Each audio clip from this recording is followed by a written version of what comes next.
Bonjour, nous allons faire aujourd'hui le cours sur les hypertrophies cavitaires ou les hypertrophies cardiaques.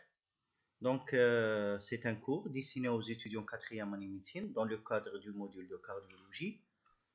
Donc, on va suivre le plan suivant. On va commencer par l'introduction, ensuite la définition, de quoi s'agit-il les hypertrophies cavitaires, ensuite les hypertrophies auriculaires. On va commencer par les hypertrophies auriculaires droites, ensuite les hypertrophies auriculaires gauche. On va voir ensemble quels sont les critères qui définissent ces types d'hypertrophies. Enfin, les hypertrophies biauriculaires. Ensuite, on va parler des hypertrophies ventriculaires. On commence par les hypertrophies ventriculaires gauche, ensuite les hypertrophies ventriculaires droites, et enfin, on terminera par les hypertrophies biventriculaires. Donc, comme introduction, vous savez tous que l'électrocardiogramme est la traduction graphique de l'activité électrique du cœur. Donc, voici un électrocardiogramme normal. Donc, une onde P qui correspond à la dépolarisation des oreillettes, oreillette droite puis l'oreillette gauche. Donc, ensuite, un espace PR qui correspond au temps de conduction auriculo-ventriculaire. Un complexe QRS qui correspond à la dépolarisation des ventricules. Et enfin, le segment ST et l'onT qui correspond à la repolarisation ventriculaire. Donc, sur un électrocardiogramme, on a une 6 dérivations frontales ou périphériques qui sont les D1, D2, D3, AVR, AVL et AVF, et 6 dérivations précordiales, V1, V2, V3, V4, V5 et V6. Donc, pour la définition, de quoi s'agit-il l'hypertrophie? Donc, l'hypertrophie cardiaque, c'est l'augmentation de la masse musculaire, que ce soit masse musculaire auriculaire droite ou gauche ou ventriculaire droite ou gauche. Donc, en électrocardiographie, le thème d'hypertrophie désigne les modifications électriques résultant d'une augmentation de la masse myocardique, qu'il s'agisse d'une hypertrophie de la paroi d'une cavité cardiaque, d'une dilatation de cette cavité ou des deux phénomènes associés. Donc, cette augmentation de la masse musculaire va entraîner une augmentation des forces électriques d'activation. Donc, sur un électrocardiogramme de surface, va entraîner des modifications en amplitude et en durée. Donc, toujours, augmentation de la masse musculaire avec ou sans dilatation. Donc, qui va entraîner une augmentation ou des modifications des forces électriques d'activation. Sur un ECG, une augmentation de la durée, de l'amplitude et une déviation de l'axe électrique des ondes. On commence par les hypertrophies auriculaires. Tout d'abord, avant, on va parler de l'aspect normal de l'onde P. On avait dit que l'onde P correspond à la dépolarisation des oreillettes. Cette onde P elle doit être positive en D1, D2, positif ou diphasique en V1, positif ou plate en V6. Il faut savoir que l'axe moyen de l'onde P il est compris entre 0 à plus 80 degrés. Habituellement, il est à plus 60 degrés. Il faut savoir que l'onde T elle a une durée qui ne dépasse jamais les 0,12 secondes. Et l'amplitude de l'onde P elle ne dépasse jamais 2,5 mm en D2, V1 et V2. Donc, pour les hypertrophies auriculaires droites, avant de poser le diagnostic d'une hypertrophie auriculaire droite, il faut toujours voir ou explorer les dérivations D2 frontales, surtout D2, et les dérivations précordiales, surtout la dérivation V1. Donc, il faut toujours voir en D2 et en V1. Quels sont les critères électriques? Donc, on a l'axe de l'onde P qui dévie à droite, plus 60 à plus 90 degrés. L'onde P, elle est pointue, elle est augmentée d'amplitude, elle est supérieure ou égale à 2,5 mm en D2, c'est le critère principal. Donc, voici l'onde P.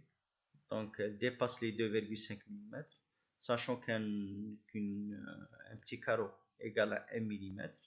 Donc, 3 petits carreaux, plus de 3 petits carreaux, donc plus de 2,5 mm.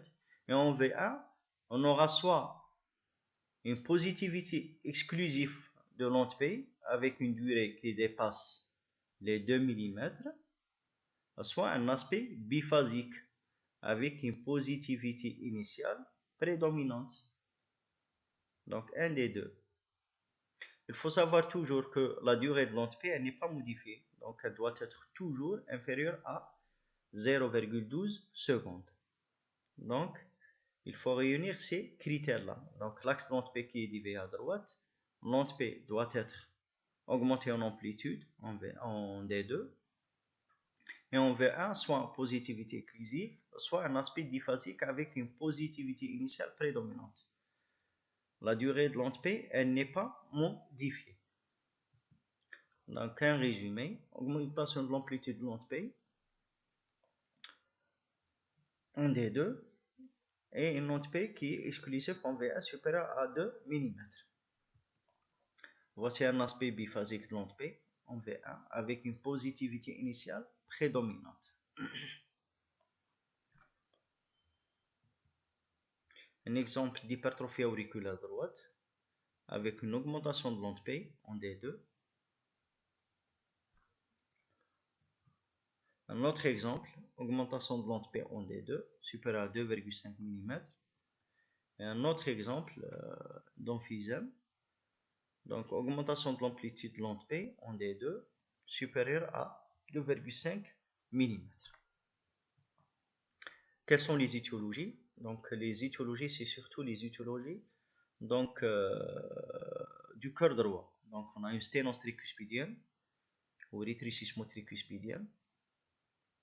On a des surcharges des cavités cardiaques droites, que ce soit une insuffisance tricuspidienne, une sténose pulmonaire, une communication interauriculaire. Et on a les pneumopathies chroniques. Donc, comme exemple, BPCO, les bronchopneumopathies chroniques obstructives, et les HTAP primitifs.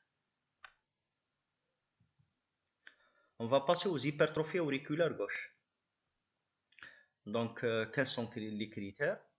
Donc, le diagnostic, on avait dit que le diagnostic se pose essentiellement en D2 et en V1.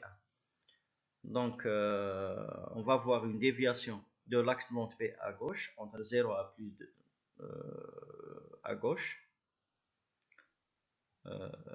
de 0 à moins 30 degrés plutôt. Un allongement de la durée de l'onde P en D2, c'est-à-dire elle dépasse les 0,12 secondes. Et la morphologie de l'onde P, donc l'onde P a un aspect bifide, dit en double bosse, avec une durée qui dépasse les 0,12 secondes en D2, et en V1, elle a un aspect qui est biphasique. Au contraire, donc elle a un aspect biphasique avec une prédominance de la négativité. On avait dit que pour les hypertrophies auriculaires droites, un aspect biphasique avec prédominance de la positivité.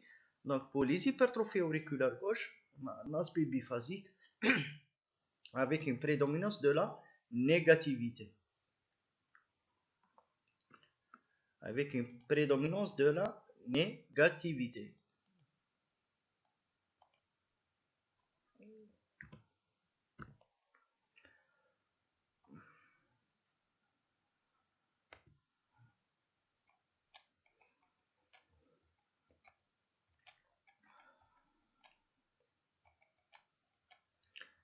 Donc, pour poser le diagnostic d'une hypertrophie auriculaire gauche, augmentation de la durée de l'onde P, avec un aspect qui est bifide en double bosse en D2, et une durée qui dépasse les 0,12 secondes.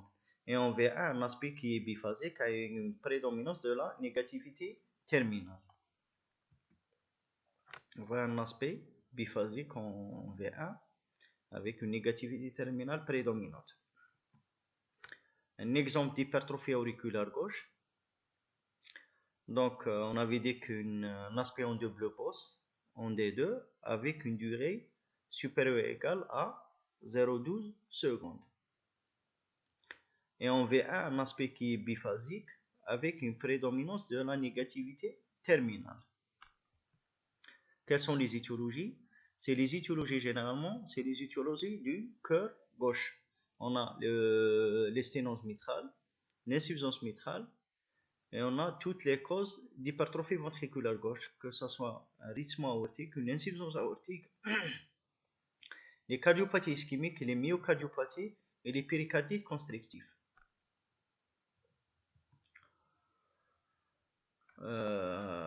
Maintenant, on va parler des hypertrophies bi-auriculaires. Elle se traduit sur l'ECG par des signes combinés, c'est-à-dire des signes d'hypertrophie auriculaire gauche et des hypertrophies auriculaires droite, telles qu'une onde P de durée allongée et bifide en périphérie, c'est-à-dire en frontale, en D2, elle est allongée et bifide, et on veut un peu noter une onde P qui est diphasique avec une positivité initiale importante, supérieure à 2 mm, et une négativité terminale large et profonde. Parfois, les signes sont dissociés. L'hypertrophie auriculaire droite, les signes d'hypertrophie auriculaire droite sont visibles en périphérique et les signes d'hypertrophie auriculaire gauche sont visibles en précordial ou inversement. Donc, soit les signes combinés, onde P augmentée d'amplitude supérieure à 2,5 mm en D2, plutôt en D2, et durée supérieure à 0,12 secondes. Donc, hypertrophie bi-auriculaire. Donc, des signes combinés. Augmentation d'amplitude, on dirait. Soit des signes dissociés, c'est-à-dire les signes d'hypertrophie auriculaire droite sont visibles ici, c'est-à-dire augmentation d'amplitude, et les signes d'hypertrophie auriculaire gauche sont visibles ici, c'est-à-dire un aspect biphasique avec une négativité terminale prédominante ou le contraire, les signes d'hypertrophie auriculaire gauche ici et les signes d'hypertrophie auriculaire droite ici. Donc maintenant on va passer des hypertrophies ventriculaires. Donc il existe chez le sujet adulte normal une prépondérance physiologique anatomique, donc du ventricule gauche sur le ventricule droit. Cette prépondérance s'exprime par un rapport de masse myocardique ventriculaire gauche et droite et explique la prépondérance électrique du ventricule gauche et la situation de l'axe électrique du cœur. De cela résulte le fait que l'hypertrophie ventriculaire gauche soit plus visible que l'hypertrophie ventriculaire droite, que l'hypertrophie ventriculaire gauche dévie peu l'axe frontal du cœur, puisque celle-ci à l'état normal est déjà orientée à gauche, alors que l'hypertrophie ventriculaire droite dévie nettement l'axe QRS dans le plan frontal à droite lorsqu'elle-ci elle est importante. Donc lorsqu'on a une hypertrophie ventriculaire droite importante, on aura une déviation de l'axe frontal du cœur à droite. Les hypertrophies ventriculaires sont en général entraînent l'augmentation de l'amplitude du QRS dans les dérivations face au ventricule concerné. Elle allonge aussi la déflexion ventriculaire dans ces mêmes dérivations. On va commencer par les hypertrophies ventriculaires gauche. Donc, les hypertrophies ventricule gauche hypertrophie, on va voir quels sont les critères électriques.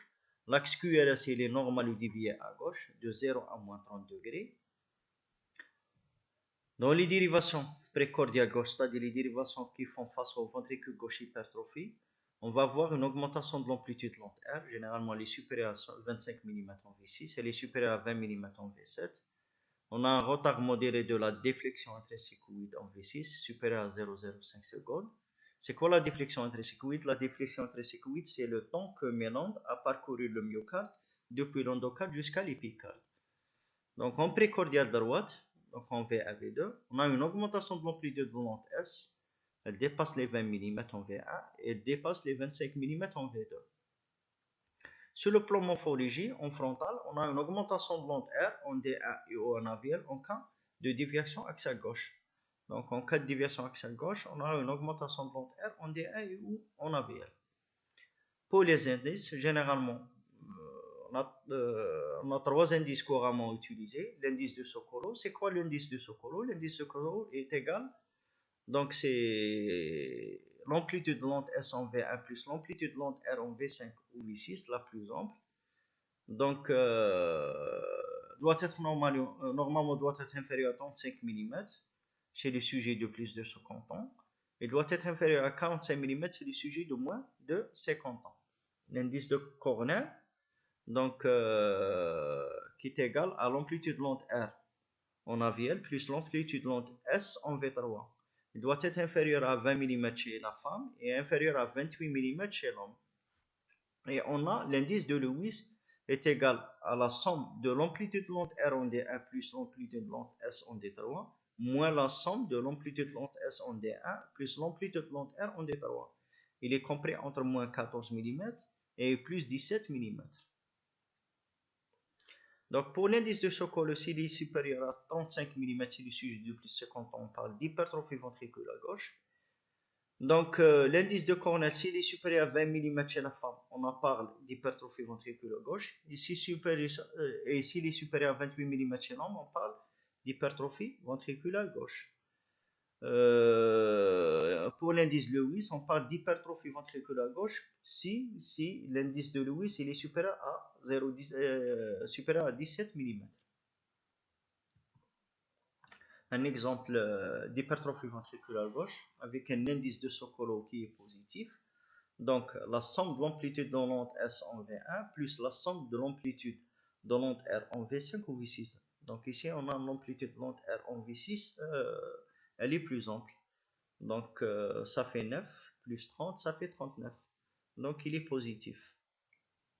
C'est un exemple de rétrécissement aortique. L'indice de Cornell, on avait dit que l'indice de Cornell est égal à l'amplitude de l'onde R, S plutôt en AVL, en V3, plus l'amplitude de l'onde R en AVL. L'amplitude de l'onde S en V3 ça fait 30 mm et l'amplitude de l'onde R en AVL ça fait 11 mm. Donc ça fait 41 mm, donc il est positif. Donc c'est une hypertrophie ventriculaire gauche, c'est un exemple d'insuffisance aortique. Un autre exemple, l'indice de Sokolow. L'amplitude de l'onde R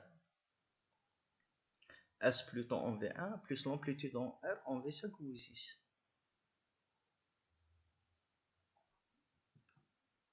Les autres indices sont moins utilisés. Donc on va passer maintenant au type d'hypertrophie ventriculaire gauche. On a les hypertrophies de type ventriculaire gauche de type surcharge systolique, les hypertrophies ventriculaires gauche de type surcharge diastolique et les hypertrophies ventriculaires gauche de type surcharge mixte.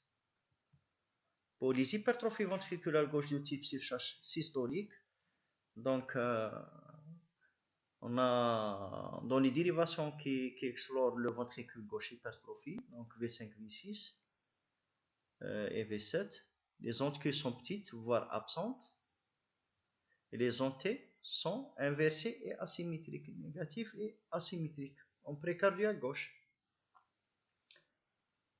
Le plus souvent, l'axe QRS est dévié à gauche, le plus souvent. Donc, HVG type surcharge systolique, absence d'onde Q, anti-inversé négatif et asymétrique, et axe QRS plutôt dévié à gauche.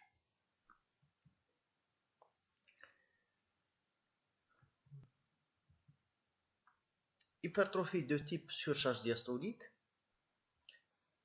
donc augmentation de l'onde Q en V5, V6, elle est évidente, et les ondes T sont amples, positifs et symétriques en V5, V6. Donc, HVG diastolique de type surcharge diastolique, onde Q en V5, V6 et onde T positif et symétrique. HVG de type surcharge systolique, absence d'onde Q en V5, V6, onde T négatif et asymétrique et un axe QRS qui est dévié à gauche. HVG de type surcharge mixte. Bien sûr, vu que le mécanisme d'HVG combine la surcharge systolique et diastolique, l'aspect électrique revêt un type intermédiaire, par exemple, présence de l'onde Q en précordial gauche et l'onde type négatif, c'est-à-dire en surcharge mixte, présence de l'onde Q en précordial gauche avec des ondes négatifs. Onde Q anti-négative, c'est un surcharge mixte systolo-diastolique. Donc c'est un type d'hypertrophie ventriculaire gauche.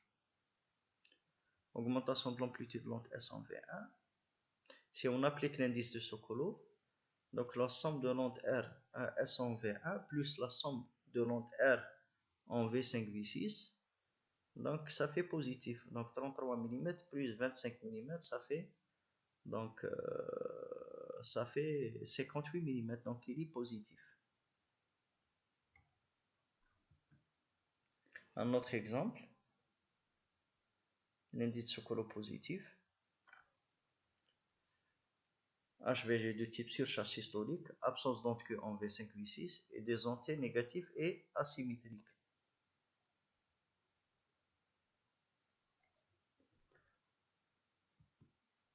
Quelles sont les étiologies? Pour les AGV, pour les hypertrophies ventriculaires gauche de type surcharge systolique, c'est surtout on a le rythme aortique et on a l'hypertension artérielle. Pour les hypertrophies de type surcharge diastolique, on a la surcharge volumique, c'est surtout les insuffisances aortiques.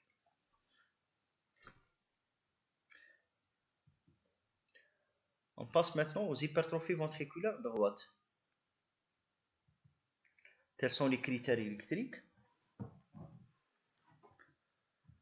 Donc, le diagnostic d'hypertrophie ventriculaire droite se fait essentiellement dans les dérivations précordiales droites, c'est-à-dire V1, V2, qui vont face au VD hypertrophie. Donc, on aura une déviation axiale.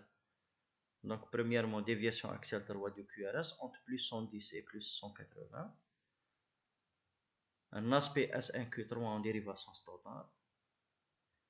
Et un indice de Lewis qui est positif, c'est-à-dire au-dessus de moins 14. Au-delà de moins 14. Dans les dérivations précordiales droite qui font face au VD hypertrophie, on a un allongement modéré de la déflexion intricycloïde supérieur à 0,35 en V1, V2. Et on a trois aspects morphologiques différents en fonction du type d'hypertrophie ventriculaire droite. Quels sont les aspects morphologiques? Le premier aspect, on a les hypertrophies ventriculaires droite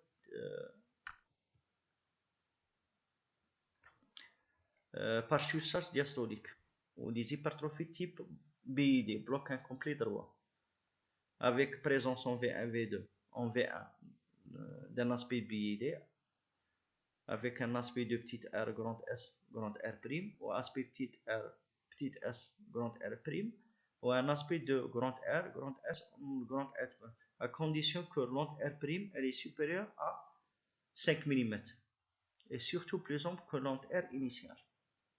Un aspect petit r, petit s, grand R', et cette onde R' soit supérieure à 5 mm pour parler d'une HVD par surcharge diastolique ou HVG par type BID.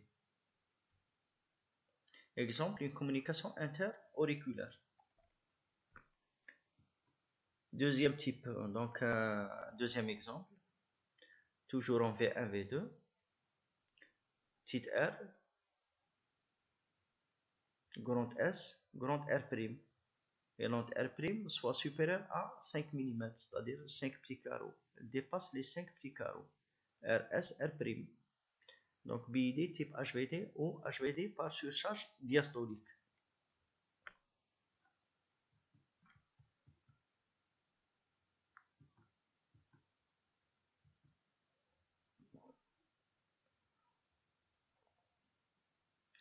Deuxième type morphologique, HVD par surcharge systolique ou HVD avec une onde R anormalement en plan V1, V2. Donc il va y avoir une majoration de l'onde R en précordiale droite et de la profondeur de l'onde S en précordiale gauche. On peut avoir un aspect R sur S avec un rapport supérieur à 1 ou un aspect R sur RSR' ou RS en cas d'HVD modéré. On peut avoir un aspect RSR' ou un aspect de grand R, grand S en cas d'hypertrophie ventriculaire droite modérée. En cas d'hypertrophie ventriculaire droite importante, on aura un aspect RS ou R exclusif en V1, V2.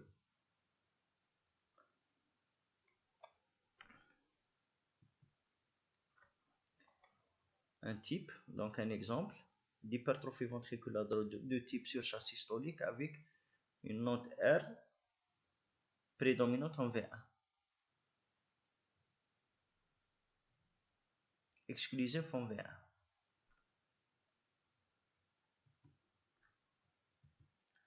Voilà.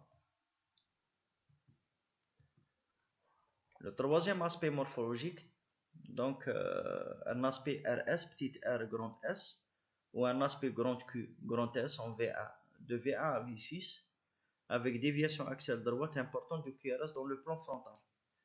On peut avoir un aspect S1, S2, S3 se voit dans les cœurs pulmonaires chroniques, c'est-à-dire les CPC, les cœurs pulmonaires chroniques. En précordial gauche, souvent l'onde R, elle est de faible amplitude, l'onde S, elle est importante, avec un rapport S sur S inférieur à 1 en V5 et un rapport inférieur à 2 en V6. Un exemple d'hypertrophie ventriculaire droite.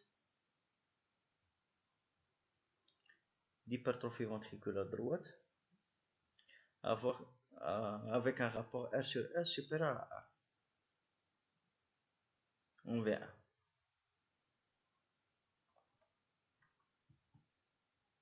La repolarisation. Pour la repolarisation, on a une opposition de l'axe QRS et l'axe de T et celui de QRS avec une inversion de l'onté en D2, D3 AVF et en précordial droite. On note un abaissement du point G du segment ST avec une onté négative et asymétrique. On parle de trouble de la repolarisation secondaire.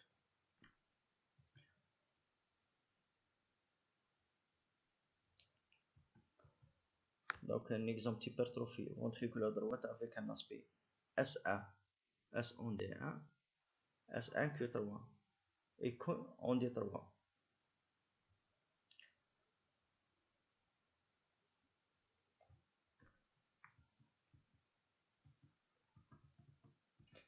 Donc pour résumer, le diagnostic d'hypertrophie ventriculaire droite se fait soit sur un ensemble de signes présents à la fois en dérivation frontale et précordiale, soit sur le seul aspect des précordiales droites. Donc déviation axiale droite des QRS, plus 110 à plus 180, un aspect S1Q3 et un indice de Lewis qui est au-delà de moins 14 mm. Et on a les trois aspects morphologiques.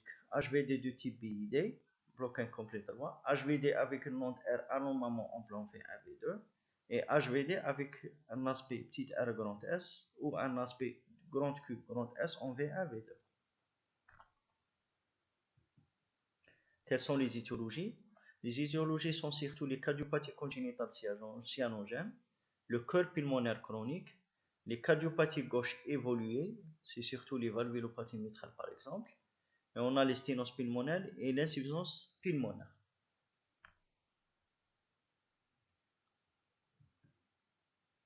On terminera donc par les hypertrophies biventriculaires. Les hypertrophies biventriculaires, elles sont peu manifestes sur un ECG de surface. Le plus souvent, on a les signes d'hypertrophie qui est ventriculaire gauche qui prédomine sur un ECG de surface. L'hypertrophie ventriculaire droite étant suspectée sur l'existence d'un axe QRS insolite sur le plan frontal, c'est-à-dire plutôt vertical ou dévié à droite. Donc c'est surtout les signes d'hypertrophie ventriculaire gauche qui prédominent. Donc on suspecte l'existence d'une hypertrophie ventriculaire droite si l'axe QRS il est dévié sur le plan frontal à droite. Parfois le CG reste dans les limites de la normale s'il n'y a pas de prédominance d'une hypertrophie sur l'autre. Donc un exemple d'hypertrophie biventriculaire. Donc un indice de Sokolow qui est positif. S en V1, R en V5, V6 qui est positif. Et on peut avoir une déviation de l'axe frontal de QRS vers la droite. Donc les signes d'HVG à gauche et une déviation de l'axe de QRS à droite. Donc ça veut dire qu'il y a une hypertrophie biventriculaire. J'ai terminé. Merci.